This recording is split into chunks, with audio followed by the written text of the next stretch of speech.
Okey, pola yang saya tengah tunjuk ni adalah pola kurung moden. So, kalau korang newbie kat sini yang nak menjahit pola, nak buat baju sendiri, saya recommend korang pakai pola kurung moden ni lah.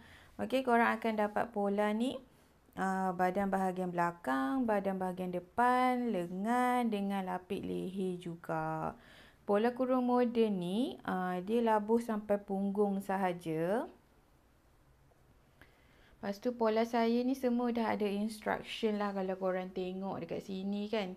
Saya dah ada tulis dah kurung moden. Lepas tu front body cut 1 on fold. Okay, dia ada dart di bahagian depan dan juga belakang.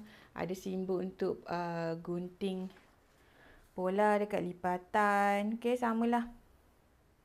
Yang ni pola depan, ni benda pola belakang. Okay, dua-dua ada dart di bahagian badan. Okey, pola lengan biasa je, lengan lurus biasa je. Okey, kalau siapa berminat nak beli pola saya, korang boleh dapatkan di Shopee. Klik link dekat bio, dekat bawah ni saya ada. Alhamdulillah, saya ada sertakan link Shopee untuk beli pola ni.